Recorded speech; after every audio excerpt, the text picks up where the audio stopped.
नमस्कार। आज शनिवार के दिन देश के सामने कई मुद्दे खड़े हैं और विस्तार से उनके बारे में चर्चा करेंगे। अभी हाल ही में मैंने प्रेस कॉन्फ्रेंस की थी और आपको मैंने बताया था कि किस तरह से जब भी कोई अनशन पे जाता है तो सरकार को एक सिविलाइज्ड रवैया अपनाना चाहिए। और प्रधानमंत्री जी हमेशा संवाद की बात करते हैं, हमेशा कहते हैं कि बाहर जाकर, ख़ास तौर पे जब बाहर जाते हैं तो लोग हमारे लोकतंत्र की बात करते हैं कि कितना मजबूत लोकतंत्र है हमारा और कितनी डाइवर्सिटी है इस देश में, जिसकी चर्चा बाहर जाके करते हैं, लेकिन यहाँ तो यूनिफॉर्मिटी लगाने की कोशिश करते हैं हर चीज़ में। कोई अनशन पे जाएगा तो बातचीत नहीं करेंगे, कोई पार्लियामेंट में कोई बिल लाएगा तो उससे पहले बातचीत नहीं करेंगे, बिल को सर्कुलेट नहीं करेंगे। जब वांगचुक जी अनशन पे गए थे और 19 दिन हो चुके थे तो इनको क्या तकलीफ़ थी कि उनके पास किसी को भेज के बातचीत करें उनसे कि तकलीफ़ है क्या, प्रॉब्लम है क्या। इनको चाहिए कि ये मानते हैं कि भाई पेपर लीक होने चाहिए, ये इनकी सोच है। और जब भी पेपर लीक होते हैं प्रधानमंत्री जी कहते हैं कि ये गलत हुआ है, अपनी मन की चर्चा में कहते हैं। ये तो एक युवाओं के खिलाफ समझ लीजिए एक किस्म की साजिश है कि पेपर लीक करो और जिनको लीक किए हैं वो उनको नौकरियां मिलेंगी, वो पास हो जाएंगे, उनको नौकरियां मिलेंगी, और जो जिन बेचारों को उसी इम्तिहान देना पड़ता है वो क्या करेंगे। और ये पहली बात थोड़ी ना हुआ लीक हुआ है, और ये जानते हैं, प्रधानमंत्री जी जानते हैं, हमारे एजुकेशन मिनिस्टर साहब जानते हैं, HRD मिनिस्टर जी जानते हैं। तो ये बातचीत क्यों नहीं कर रहे। मुझे याद है कि जब अन्ना हजारे अनशन पे गए थे तो उस समय प्रधानमंत्री जी चीफ मिनिस्टर थे गुजरात के, उस समय बड़ी आलोचना की उन्होंने कि ऐसे किसी को ले जाना नहीं चाहिए। अगर मैं मुख्यमंत्री नहीं होता तो मैं खुद वहाँ जाकर बैठा रहता। अब उनको कोई तकलीफ नहीं हो रही, अब कोई उठा के अस्पताल ले जाओ, बातचीत मत करो। कभी दुनिया में बिना बात किए कोई फैसले हुए हैं?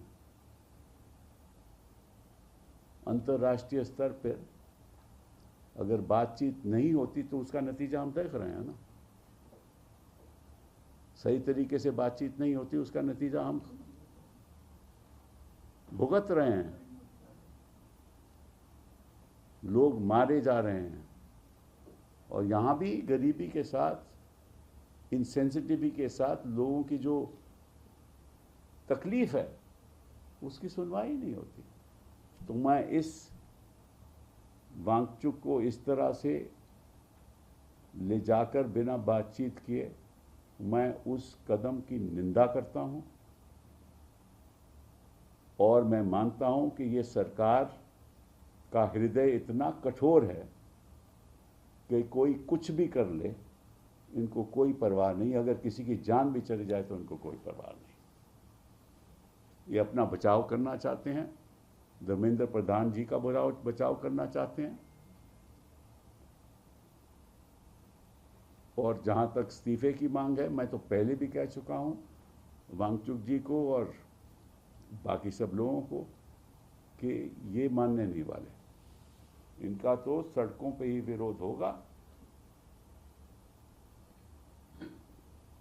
अहिंसा के आधार पर ही विरोध होगा। और जब तक हिंदुस्तान की जनता सड़कों पे नहीं उतरेगी, अहिंसा नहीं अपनाएगी, तब तक कोई सुधार नहीं होने वाला। ये तो हो गई सोनम वांगचुक जी की बात।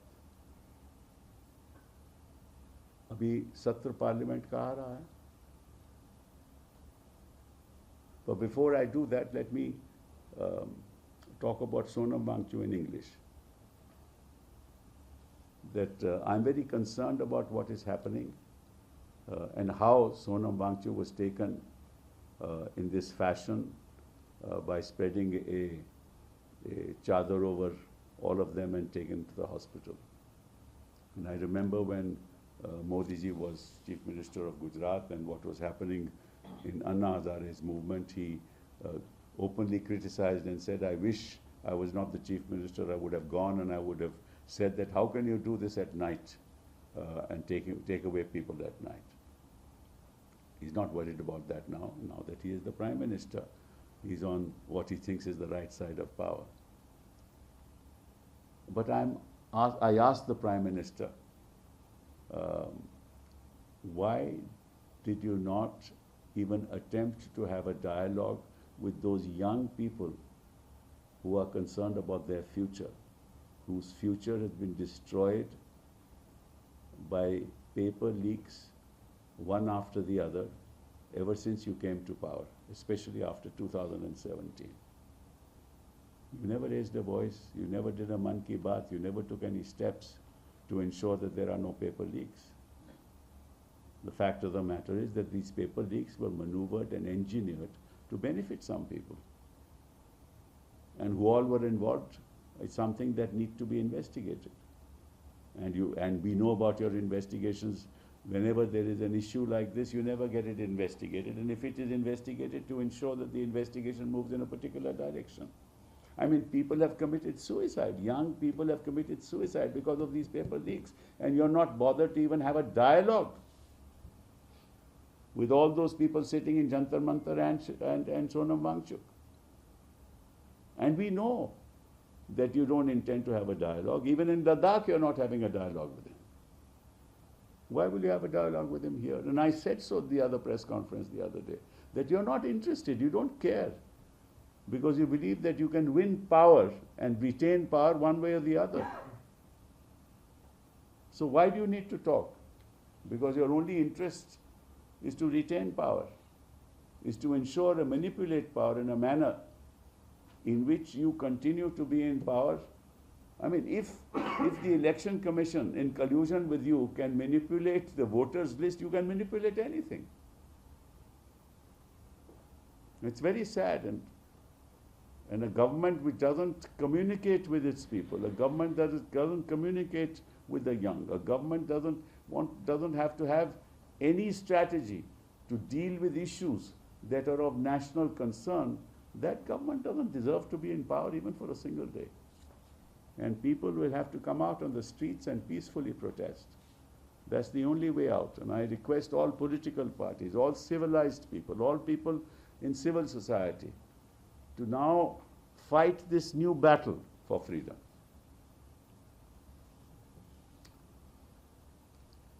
अब सत्र आने वाला है, 20 तारीख को पहला दिन है सत्र का, इस पार्लियामेंट सेशन का। और मैं समझता हूं कि ये जो पार्लियामेंट का सेशन है, ये हिंदुस्तान के इतिहास में, इस सेशन में क्या होने वाला है वो आगे वाले इतिहास में लिखा जाएगा। मैं वह बात आपसे क्यों कह रहा हूं? आपने हाल ही में घटनाएं जो हिंदुस्तान की राजनीति में हुई, उसके बारे में आपने पढ़ा भी, लोगों ने लिखा भी, उसकी चर्चा भी हुई। ये जो भाजपा है, ये खरीदो फरोख्त क्यों कर रही है? मतलब कि 20 टीएमसी के सांसद, वो लेजिस्लेटिव पार्टी, कोई नॉर्थ ईस्ट जिस पार्टी को हम जानते भी नहीं हैं, उसके साथ मर्ज करके और पार्लियामेंट में बैठने लगे। अभी स्पीकर साहब का फैसला नहीं आया कि किस तरह से उनको पार्लियामेंट में बिठाया जाएगा। 20 तो ये हो गए। फिर सुना है कि एनसीपी के कुछ लोग भी इन्होंने अपने पक्ष में कर लिए हैं। 9 में से 7 लोग आपके भी इनके पक्ष में हो गए। शिवसेना के लोग भी कुछ पक्ष में हो गए। तो इसके पीछे सोच क्या है, इसके बारे में आज हम चर्चा करेंगे। इसके बारे में सोच यह है कि किसी तरीके से इनको 2/3 संसद में बहुमत मिल जाए, और जो जब अगर 2/3 संसद में बहुमत इनको मिल गई तो उसका नतीजा क्या होगा? उसका नतीजा ये होगा कि अपनी मनमानी नियतों के आधार पे संविधान बदल देंगे। जिस तरह जिस किस्म का भी विमेन्स रिजर्वेशन बिल ले लाना चाहते हैं ले आएंगे, डिलिमिटेशन कराएंगे, और डिलिमिटेशन जैसे इन्होंने असम में की वैसे कराएंगे। और जो एक जज साहिबा हैं सुप्रीम कोर्ट की, रिटायर्ड जज, वो यूसीसी की भी जब जहाँ भी सरकारें हैं उनका भी वो कानून ड्राफ्ट करती हैं, और डिलिमिटेशन में भी वही रहेंगी। और फिर उसके बाद जेरीमैंडरिंग होगी। जनता को जेरीमैंडरिंग का मतलब नहीं मालूम, लेकिन होता क्या है कि जब डिलिमिटेशन होती है कि जो कंस्टिट्यूंसी होती है, जैसे चांदनी चौक का एक उदाहरण ले लो कि 2011 के सेंसस के बाद बदल गया, इन द सेंस कि वहाँ लोग बढ़ गए, जनता बढ़ गई, कंस्टिट्यूंसी किस तरह से होनी चाहिए, कौन कहाँ से, असेंबली कंस्टिट्यूंसी किस तरह से जुड़नी चाहिए, कितनी असेंबली कंस्टिट्यूंसी होनी चाहिए पॉपुलेशन के आधार पे, संख्या के आधार पे, वो सब डिलिमिटेशन द्वारा तय होता है। और अगर अपना ही जज, जैसे इलेक्शन कमीशन इनकी अपनी जज अपना बैठ जाए तो निश्चित रूप से अपने आधार पे अपने बीजेपी की जीत को सामने रखते हुए वो असेंबली के डिलिमिटेशन करेंगे कंस्टिट्यूंसी। तो वो सारी कंस्टिट्यूंसी पे पार्लियामेंट असेंबली में पार्लियामेंट कंस्टिट्यूंसी में चले जाएंगे।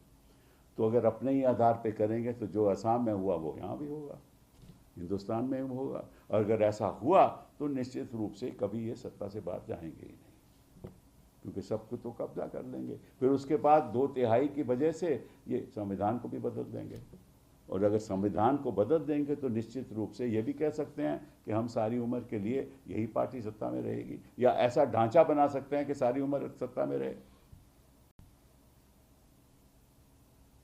तो ये एक बहुत ही अहम पार्लियामेंट का सत्र है, और मैं आज चेतावनी देना चाहता हूं कि जो भी हमारे राजनीतिक दल हैं, अगर उन्होंने इस समय इस मोड़ पे भाजपा सरकार का साथ दिया तो जो लोग जो सदन में बैठे, राज्यसभा या लोकसभा में, जो भी इनके पक्ष में वोट करेगा ताकि इनको वो 2/3 बहुमत मिल जाए, उसका नाम हिंदुस्तान के इतिहास में काले अक्षरों में लिखा जाएगा। और आने वाले लोग हिंदुस्तान के कभी उन नामों को भूलेंगे नहीं, और ये कहेंगे कि इन लोगों ने लोकतंत्र को दफनाया, अपना मत देके भाजपा के साथ। इस मोड़ पे हमारा देश आज पहुंचा है। इसीलिए ये जो पार्लियामेंट सेशन है 20 तारीख से जो शुरू होने वाला है, बहुत ही महत्वपूर्ण, हिंदुस्तान के इतिहास में मैं समझता हूं कि इतना महत्वपूर्ण सेशन पहले कभी नहीं हुआ। और दुख की बात यह है कि आजकल कोर्ट्स भी दखल अंदाजी नहीं देती, जो सरकार कहे बाय एंड लार्ज दखल अंदाजी नहीं होती, हमने देखा है। तो मैं आग्रह करूंगा राजनीतिक दलों से कि कुछ भी हो जाए, 2/3 बहुमत भाजपा को नहीं मिलनी चाहिए, क्योंकि अगर ये नहीं मिली तो 2029 के चुनाव में भाजपा सरकार में नहीं रहेगी, और अगर मिल गई तो 2029 और उसके बाद आप कभी सत्ता में आएंगे नहीं। इस सेशन का ये महत्व है। I want to mention at this point in time how important this session of Parliament is, which starts on the 20th of this month. And the reason why I say this is in the context of what has been happening in the last few months as to how 20 members of Parliament of the Trinamool Congress broke away. Allegedly, the legislative members merged with another party because of the manipulation of interpretations by leaders of the BJP, thinking that the 10th schedule paragraph 4 allows them to do it. And now are sitting as members of parliament of that regional party which had no presence in parliament and now has presence of 20 members of parliament of that party. They have taken away people allegedly from the Shiv Sena, Uddhav Shiv Sena. They have taken from the NCP. They are trying other parties. And of course, as you know, that 7 people of AAP went over to the BJP, and now they represent the BJP, which had 0 members of parliament from Punjab. Why is this being done? Because they know how important this session is for the BJP. And why is it important? Because they believe that if you can buy off people, if you can somehow muster this strength, you can ensure these kind of defections, which are per se illegal. You can then perhaps muster up the 2/3 majority, pursuant to which they can do anything they want. They will bring the reservation bill, women's reservation bill, which we want to be brought under the present strength of Parliament. But they will bring it the way they want. They will then amend the Constitution the way they want, because with 2/3 you can amend any provision of the Constitution. They can do away with basic structure. They can do away with the parliamentary form of government. They can ensure that in the years to come they continue in power and that they can never be thrown out of power. They can do what they want. They can reduce the discretion of judges. They can bring laws to ensure that in the future we have a completely committed judiciary. They can do what they want. And therefore, I want to tell every member of parliament who votes for this intent of the BJP to help them get the 2/3 majority, that each of their names will be written in black letters, Kale Aksharon mein, in the years to come when the history of this session is written. For they would have, and they will be seen as having buried democracy and participated in a process to undo what the freedom struggle brought us, freedom and a democratic constitution. They will be seen as people who destroyed the very foundations of the future of this country. वो लोकतंत्र के कातिल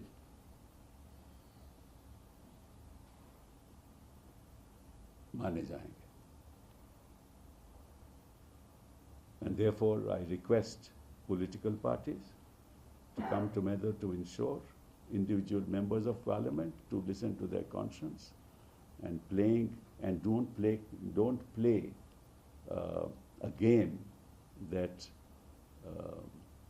will allow the BJP to have a free run. Because if the 2/3 is not obtained, they cannot manage it, then 2029 the BJP will not be in power. And if the 2/3 they are able to manage because of the collaboration of some members of parliament, then the opposition will not be in power. I therefore think that members of parliament should have a very serious view, should take a very serious view of what I have said and make sure that this doesn't happen. तीसरी बात जिसके बारे में मैं चर्चा करना चाहता हूँ कि हाल ही में मैंने पढ़ा था तो सुप्रीम कोर्ट ने कहा है कि अगर BLO समझता है कि एक वोटर की नागरिकता पे शक है तो जो बाकी सुविधाएं उसको मिलनी चाहिए नागरिक को एक सिटीजन एक नागरिक की हैसियत में, तो वो सुविधाएं नहीं जाएंगी। वो उसको मिलनी चाहिए जब तक ये फैसला नहीं होता कि वो नागरिक है या नहीं। वो फैसला केंद्र सरकार करेगी जो उनकी जिम्मेदारी है। तो मैं पूछना चाहता हूं कि अगर ये बात है कि बाकी चीज़ों के लिए वो नागरिक हैं तो फिर वोट करने के लिए नागरिक क्यों नहीं है? क्योंकि BLO ने कह दिया कि शायद मुझे शक है, तो शक के आधार पे उनको वोट करने का हक नहीं है। पहली बात ये। और अगर दूसरी बात ये कि अगर शुभेंदु अधिकारी बयान देते हैं कि जिन जिन की नागरिकता पे शक है उनको कोई और सुविधाएं नहीं मिलेंगी, और अगर सुविधाएं नहीं मिलती तो बेचारा गरीब आदमी जाएगा क्या? सुप्रीम कोर्ट आ सकता है? कहाँ जाएगा? कौन वकील उसका काम करेगा? किस वकील के पास जाएगा? पैसा खर्च होता है ना। और यही बात असम के चीफ मुख्यमंत्री ने कही है कि कोई सुविधाएं नहीं मिलेंगी, और अब जहां भी बिहार में भी यही होगा। तो इस देश में हो क्या रहा है? गरीब तो गरीब है ही, तो उसको और गरीब करोगे आप, और लाचार करोगे आप। बड़े दुख की बात है कि ये हमारे यहाँ रहते हुए हो रहा है इस देश में। Yesterday, there was some proceeding in the Supreme Court, and I only read it in the newspaper. And this is another very important issue that I want to bring to your notice. That the Supreme Court has said that even if the BLO suspects the citizenship of any particular voter, his other benefits that he is entitled to as a citizen of this country will not be taken away. Means the ration will be given, all the other facilities that he is entitled to as a citizen he is entitled to. Those will not be taken away till a decision is taken by the central government about his being a citizen or not. So I ask this fundamental question: if for all those facilities that his rights are not taken away, why is his right to vote taken away before the decision is taken by the central government? I don't understand the logic of that. Merely because somebody suspects. So a teacher who is a BLO, if he is told or he on his own suspects, without any evidence, there is no evidence is shown, then he will not be able to vote. What kind of logic is that? And if a Chief Minister like Subhendu Adhikari who has already said that all those people whose citizenship is suspect will not get any benefits under any of the schemes of the Government of India or the state government. And if that's implemented on the ground, how many people will come in contempt? How many people will move the court? How many poor people will have the means to move the court? So despite what the Supreme Court says on the ground, they will lose everything. As it is, people live in abject poverty. And now they will further be living, I don't know how. This statement has been made also by the Chief Minister of Assam, that no benefits will be given to them. Soon this will happen in Bihar. But what's happening to my country? And the last thing on foreign policy. I mean, is the US a friend of ours? That they bomb Chabahar port where we have spent millions of dollars, and they're supposed to be our allies, and the Prime Minister is quiet and giving bhashans in Punjab. I mean, what's happening? I mean, our own friends are openly hurting us. We can't say a word. We appear to be supplicants before them. They don't care. And where are we as a nation? Where is our foreign policy?